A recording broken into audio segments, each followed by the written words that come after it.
Hello everyone. इस lecture में हम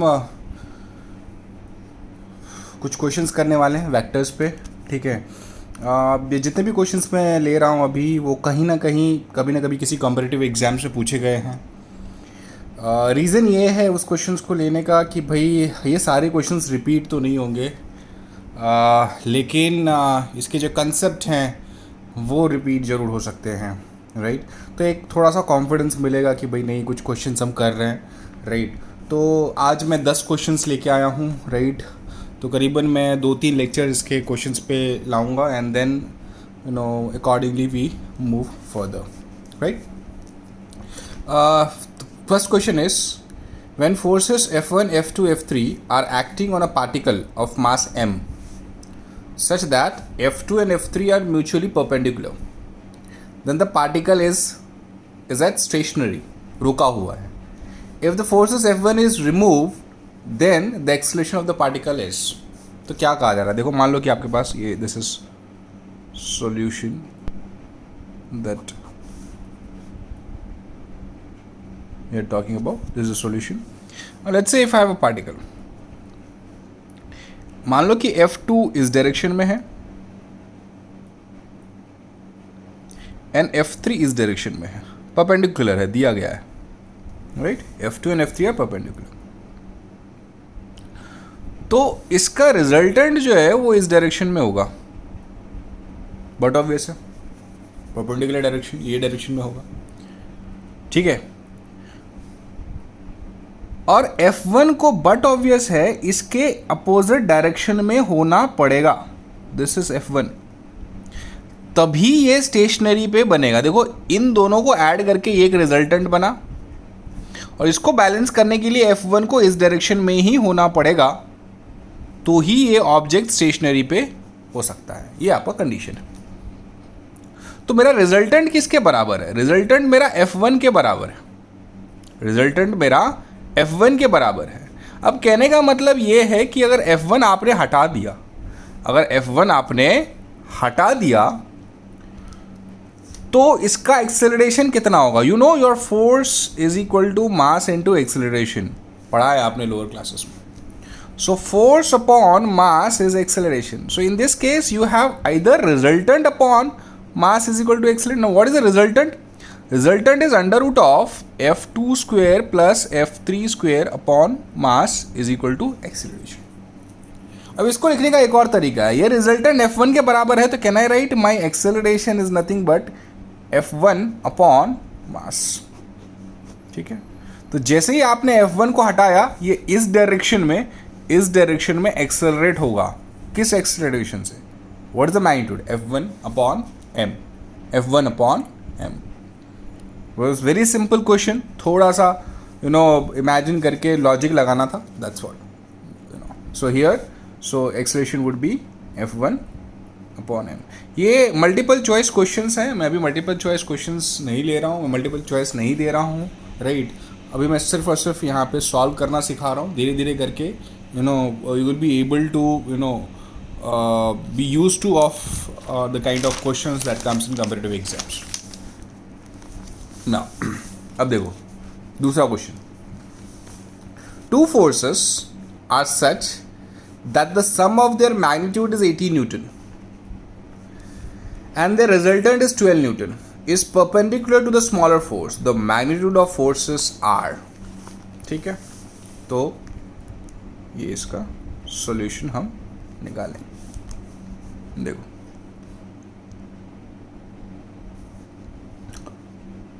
ठीक है. नाउ मैग्नीट्यूड मान लो कि ये A1 है और एक दूसरा वेक्टर A2 है. दोनों की मैग्नीट्यूड जो है वो आपका 18 न्यूटन के बराबर है. ये आपको याद रखना है. ठीक है. तो मान लो कि A1 वेक्टर, छोटा सा वेक्टर एक ये यहाँ पे है. ठीक है. और रिजल्टेंट है वो परपेंडिकुलर है. देखो, रिजल्टेंट ये परपेंडिकुलर, मैं इसको R से रिप्रेजेंट करता हूँ. और A2 बट ऑब्वियस है ऐसा होगा, ऐसा आपका A2 वेक्टर होगा. ठीक है. A2 वेक्टर होगा. और this angle is 90. This angle is 90. अब आपको करना क्या है जरा देखो. आपने नॉर्मल जो वेक्टर एडिशन देखा था वो ए वेक्टर, हमेशा मैं थोड़ा सा बी वेक्टर इस तरीके से लिखता था, बी वेक्टर, और ये आपका रिजल्टेंट रहता था, ठीक है, रिजल्टेंट, और ये अल्फ़ा होता था। तो आपको पता है आपने लिखा था टेन अल्फ़ा और ये एंगल आपका थीटा होता था, ये थीटा होता था। Tan alpha you used to write B sine theta upon A plus B cos theta, ये आप लिखते थे, याद है आपको? अगर याद है तो आपको पता चल जाएगा ये। Now this alpha here is, if you compare, this alpha is nothing but 90 degree. तो इस केस में आपका टेन 90 जो है वो होगा A2 साइन थीटा अपॉन, देखो क्या होगा, A1 plus A2 cos theta, A1 plus A2 cos theta, ये होगा आपका, ठीक है, यही होगा। अब देखो ये 1090 इन्फिनिटी होता है, इन्फिनिटी मतलब ये जो डिनोमिनेटर है this has to be zero. 1090 infinity होता है मतलब ये डिनोमिनेटर जीरो है, मतलब A1 plus A2 cos theta is zero. So what I get cos theta, A2 cos theta is equal to minus A1, therefore my cos theta would be minus A1 upon A2. My cos theta would be minus A1 upon A2. I hope you have understood this. यहाँ तक आपको समझ में आया, ठीक है। अब देखो रिजल्टेंट आपको दिया गया है, रिजल्टेंट की मैग्नीट्यूड आपको दिया गया है 12 न्यूटन, रिजल्टेंट का मैग्नीट्यूड आपको 12 न्यूटन दिया गया है। मुझे A1 और A2 एक्सप्लिसिटली फाइंड करना है, right. So I am going to take another notebook, right, sorry, देखिए, ठीक है, देखो अभी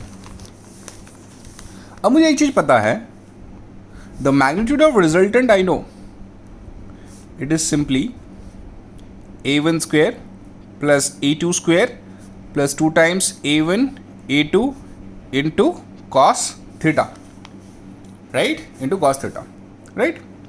now sir mod R is, देखो यहाँ पे ये हो जाएगा A1 square plus A2 square plus 2 times A1 into A2। Now substituting cos theta, what is cos theta, minus A1 upon A2, this A2 will get cancel, right. So mod R here is complete under root of A1 square plus A2 square minus 2 A1 square, right. Again if I take mod R, देखो क्या हो जाएगा, ये हो जाएगा A1 square, sorry this is A2 square minus A1 square, A2 square minus A1 square, right. तो mod अगर मैं दोनों जगह स्क्वेयर कर दूँ तो ये 12 का स्क्वेयर आपका 144 होगा, ये R था विच वॉज 12 न्यूटन, ठीक है, तो 44 हो जाएगा, और ये हो जाएगा A2 square minus A1 square, right. So 144 is equal to, now this is A square minus B square के फॉर्म में आ जाएगा आपका, so this is A2 plus A1 into A2 minus A1। Now A2 plus A1 just now we know that it's given which is 18 newton, so 144 is equal to 18 A2 minus A1। So आप देखोगे तो ये 18 8 होगा, that means you got A2 minus A1 is equal to 8 and A2 plus A1 is equal to 18. If you add, this is 2A2 is equal to 26, so A2 is equal to 13 Newton and A1 would be but obvious 5 Newton. तो आपको दो forces मिल गए, 13 newton and 5 Newton. It was very simple, थोड़ा सा logic लगाना था, आसानी से आप ये क्वेश्चन कर सकते थे, right. I hope you have understood. So this was second, तो इसका जो आंसर होगा वो क्या होगा, 13 newton and 5 newton, 13 newton and 5 newton, ठीक है। Let's move to another question. देखो, if A cross B is equal to B cross A, then the angle between A and B is, देखो एक चीज समझो, मैंने ये बताया था कि दिस इज नॉट पॉसिबल। तो अगर इक्वल है मतलब, देखो A क्रॉस B का मतलब क्या, A क्रॉस B का मतलब क्या, that's mod A mod B sine theta. अगर ये जीरो होगा तो zero is equal to zero, what when sine theta can be zero, either theta is zero और theta is pi, right. So in this case you can write, zero नहीं होगा option में तो pi लिख दो, तो pi is the correct answer. Pi means 180, pi means 180, right. It was very simple, right. So you can go ahead with the next question. The angle made by vector A, तो given, ये solution है, A vector क्या है आपका, I cap plus J cap with the X axis. तो X axis जो है, x axis का क्या होगा, सिर्फ आई कैप होगा। तो मान लेता हूँ वो बी वेक्टर है which is simply i cap, right. Now you need to find angle. अब एंगल फाइंड करना है आपको, ठीक है। तो एंगल फाइंड करना है तो बहुत आसान है, आप क्या करो, ए वेक्टर डॉट बी वेक्टर ले लो। तो आपको पता है क्या है, mod A mod B cos theta होता है, ठीक है। तो ए डॉट बी आपको पता है कैसे करने का, देखो ए को लिखो क्या है, I cap plus J cap dot I cap, right, that is mod A. Mod A आपको पता है 1 का स्क्वायर प्लस 1 का square which is √2 into B का क्या होगा 1 होगा इंटू कॉस थीटा हो जाएगा। So I cap into I cap is 1, I cap into J cap is 0 which is equal to √2 cos theta. तो क्या हो जाएगा 1/√2 is equal to cos theta. Therefore theta here is 45 degree और pi ये भी आपको पता है रेडियन में आ जाएगा ये, ठीक है, पाई/4 रेडियन, ठीक है। तो आसानी से इसको भी आप निकाल सकते थे। It was very simple, right. Let us move to another question which is question number 5। देखो, if the sum of two unit vector is also the unit vector then the magnitude of their differences is very simple। देखो बहुत आसान है, question को समझ में अगर आ गया आपका तो बहुत इजीली हो जाएगा। देखो दो वेक्टर का सम, तो क्या होगा, मान लो कि एक a1 वेक्टर है और एक a2 वेक्टर है, ठीक है। तो दो वेक्टर का सम, तो सम क्या होता है देखो दोनों का, अगर आप लोगे तो क्या होगा a1 square plus a2 square plus 2 times a1 a2 cos theta. इसका जो सम है वो भी यूनिट वेक्टर है, मतलब मॉड अगर निकालोगे तो 1 के बराबर होगा, ठीक है, 1 के बराबर होगा। तो देखो इधर a1 स्क्वायर यानी a वेक्टर भी 1 के बराबर है मैग्नीट्यूड, a2 भी 1 के बराबर है प्लस 2 कॉस थीटा, राइट। तो ये क्या हो जाएगा 1 is equal to 2 plus 2 cos theta, 2 plus 2 cos theta. दोनों तरफ स्क्वायर कर दो तो क्या हो जाएगा 1 is equal to 2 plus 2 cos theta. तो क्या हो जाएगा 1 minus 2 is equal to 2 cos theta. तो this would be, this implies that -1/2 is equal to cos theta. If you check here, this theta would be I think 120 -1/2 right. कैसे होगा, cos pi/2 plus 30 I think which is pi/6, so this would be sin 30, negative of sin 30 which is -1/2। ये मैंने पढ़ाया है, आप mathematics का, basic mathematics का lecture आप देखोगे तो आ जाएगा आपको, ठीक है। तो ये 120 डिग्री आपको मिलेगा एंगल, ठीक है। अब इसका डिफरेंस निकालना है, इसका क्या निकालना है, डिफरेंस निकालना है, ठीक है। तो डिफरेंस अगर निकालना है आपको, ठीक है, I am going to take another page here, right. देखिए अगर डिफरेंस निकालना है तो मान लो कि भाई ये a वेक्टर था, ठीक है, ये a1 वेक्टर था, ठीक है, और 120 डिग्री मतलब ये कुछ a2 वेक्टर है, ठीक है, 120 डिग्री ऐसा कुछ था, ठीक है, ठीक है। तो इसका डिफरेंस निकालना है, तो you know what is difference, आप a1 वेक्टर ऐसे का ऐसे ही रखो और a2 वेक्टर का इसका डायरेक्शन कुछ इस तरीके से चेंज कर दो आप, ठीक है, कुछ इस तरीके से चेंज कर दो a2 वेक्टर, और ये रिजल्टेंट आपका रहेगा, ठीक है। तो इसका मैग्नीट्यूड निकालने का तरीका कैसे है, देखो मैग्नीट्यूड निकालने का तरीका, let me say that magnitude is resultant is r, ठीक है। तो a1 का स्क्वायर प्लस माइनस a2 का square plus 2 times a1 minus a2 cos theta, right. So mod r here is, ये देखो क्या बनेगा, ये 1 बनेगा प्लस 1 बनेगा, right, plus 2 times 1 minus 1 and cos theta is again -1/2, तो ये कैंसिल हो जाएगा। तो क्या बनेगा, मॉड r आपका क्या हो जाएगा √3 हो जाएगा। ये क्या हो जाएगा, √3 हो जाएगा। सो इसका जो आंसर है, the difference would be √3। I hope you understand this.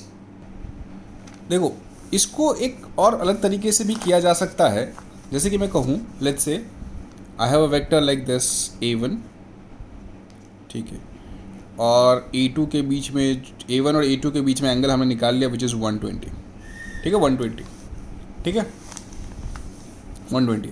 तो मैं ऐसा लिख सकता हूँ दिस इज a1 और नेगेटिव ऑफ a2, तो नेगेटिव ऑफ a2 क्या होगा देखो ज़रा, इस डायरेक्शन में जाएगा, ठीक है। अगर ये 120 है तो ये 60 होगा, अगर ये 120 है तो ये 60 होगा, राइट। तो इस केस में देखो कैसा होगा, ये a1 वेक्टर है और इसको मैंने यहाँ स्वाइप किया तो क्या हो जाएगा, इस डायरेक्शन में हो जाएगा, राइट। तो ये एंगल आपका 60 बन जाएगा, this is a2। So you can right mod of a1 minus a2 is simply a1 square plus a2 square plus 2 times a1 a2 cos theta. So in this case cos theta would be 60, right. तो देखो जैसे क्या होगा, ये 1 plus 2 times 1 into 1 divide by 1/2 कितना हो जाएगा, ये भी आप देखोगे तो प्रीवियस वाला ही आंसर होगा which is √3। I think this is more convincing, वो भी सही है, पर दिस वन थोड़ा सा आपको टेक्निकलिटी अच्छी तरीके से समझ में आएगी, तो I would prefer this one, आप इसको ही कंसिडर करें, right. Okay, let's next move to another क्वेश्चन which is question number 6। बहुत आसान है, which of the following is a vector quantity। देखो टेम्परेचर है नहीं, surface tension is not the vector quantity, calorie is a unit, ठीक है, नहीं है, force is a vector quantity, बहुत आसान था, इजी था। देखो next question number 7, the magnitude of vectors a b and c are respectively 12, 5 and 13 units and a plus b is c, then the angle between a plus b। देखो बहुत आसानी से इसको निकाल लिया जा सकता है, बिकॉज ये पाइथागोरस ट्रिपलेट दिख रहा है मुझे, राइट। तो फिर भी मैं आपको बता दूं कैसे इसको करना है, right. Let's say this is a vector, ठीक है, let me right this is b vector and this is c vector. आसानी से a और b के बीच में 90 डिग्री निकाला जा सकता है, but you have to do it by by formula. तो देखो mod c is equal to a square plus b square plus 2 times ab cos theta. I don't know what the theta is for time being, just don't know, right. तो ये diagram देखे तो बता theta π/2 है, आसानी से आप लिख सकते हो इसको, लेकिन मैं प्रोसेस के थ्रू जा रहा हूँ। तो c, नाउ c इज 3, इसको स्क्वायर 13 का स्क्वायर कितना हो 169, ठीक है। अब ये 12 का स्क्वायर 144 प्लस 25 प्लस, ठीक है, दिस इज 120, 12 2 जा 24 times 5 which 120 into cos theta, ठीक है। So this is 169 is equal to 169 plus 120 cos theta. तो देखो ये कैंसिल हो गया, मतलब ये 0 हो गया, मतलब कॉस थीटा आपका 0 हो गया। थीटा कब होगा 0, जब थीटा यहाँ पे π/2 होगा। और भी हो सकता है, बट यहाँ पे हम सिर्फ स्मॉलर एंगल लेंगे which is π/2। So answer here is π/2। Very simple, right? Let's move to another question. This is question number 8, the angle between two vectors। Again very simple, कैसे आप डॉट प्रोडक्ट लो, आसानी से हो जाएगा। मान लो आपके पास ये a वेक्टर है which is 2i cap plus 3j cap plus k cap and this is b vector which is minus 3i cap plus 6k cap, ठीक है। तो आप इसका क्या करो, आप इसको a डॉट b कर दो। देखो a डॉट b करोगे तो क्या हो जाएगा, 2i cap plus 3j cap plus k cap into minus 3i cap plus 6k cap. देखो i cap into i cap is 1 which is here minus 6, ठीक है। बाकी तो 0 हो जाएगा, j कैप से j कैप जाएगा नहीं, ठीक है ही नहीं, तो यहाँ पे ये हो जाएगा plus 6, again plus 6, so this is 0, this is 0, right? Getting my point? A dot B here is 0। तो कभी भी अगर A dot B 0 है तो आपको उस केस में चीज़ों को समझना पड़ेगा कि इसके बीच में एंगल पाई बाय 2 ही होगा, because you know A dot B is mod B cos theta. अगर ये जीरो है मतलब this has to be zero, right. इसका मैग्नीट्यूड तो जीरो नहीं हो सकता, लेकिन this has to be zero, तो मतलब angle should be pi by 2. Here also the angle is pi by 2. It is very simple. Just check one more time. This is 2 i cap into 3 which is -6. फिर उसके बाद तो सब zero हो जाएगा. जे cap यहाँ पे है नहीं कि बस zero, right. So pi by 2 is the answer. Let me take another one. Question number 9. Let a vector be a cos theta I cap, a sin theta j cap, be any vector. Another vector b which is normal to a, right? a is normal है a से, तो वो मुझे निकालना है. मान लो b vector मेरा है x I cap plus y j cap. ठीक है, ये b वेक्टर है मेरा. लेट्स से तो ए डॉट बी जो है उसको ज़ीरो होना चाहिए. ए डॉट बी को ज़ीरो होना चाहिए, तभी ये नॉर्मल होगा, मतलब परपेंडिकुलर होगा, राइट. तो मैं क्या करूँगा, a cos theta i cap plus a sin theta j cap dot x i cap y j cap. ठीक है, देखो क्या होगा, right. I think have you made any mistakes? No. तो क्या हो जाएगा, देखो ये x हो जाएगा आपका a cos theta plus y a sin theta is equal to 0, right. So क्या हो जाएगा, देखो x cos theta is equal to minus y sin theta.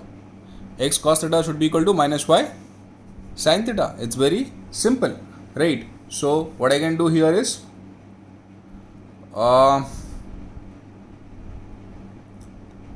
so what I can get x here is x can be, it is minus y tan theta. x आपका क्या हो जाएगा, minus y tan theta हो जाएगा. Okay, तो ये question में I'll have to check. I think we must have asked the relationship between the two coordinates, right? Again, I'll check what is the issue, right? I think they must have asked in terms of b, right? But this is the condition. उससे आगे हम आगे solve कर सकते हैं. So you have to solve till here itself. Okay. Now question number 10. Which of the following is a scalar quantity? देखो displacement vector quantity है, पढ़ाया आपने लोअर स्टैंडर्ड में. acceleration is a vector quantity. electric field जो 12th standard में आप पढ़ोगे, पहले भी पढ़ा है, it's a vector quantity. work is not a vector quantity, it's a scalar quantity. So here your answer should be work. ठीक है. सो ये आज के 10 क्वेश्चंस कंप्लीट हुए. नेक्स्ट लेक्चर में एक और सेशन रहेगा 10 क्वेश्चंस के, राइट. आपको शीट मिलेंगी, राइट, प्रिपेयर करने के लिए, क्वेश्चंस सॉल्व करने के लिए. आई होप यू हैव अंडरस्टूड. ठीक है, अगर नहीं समझ में आया तो do comment, right. I will make it happen. ठीक है, आपको मैं समझाऊंगा. ओके, कुछ और डाउट रहेगा तो please call me, message me. Okay, thank you.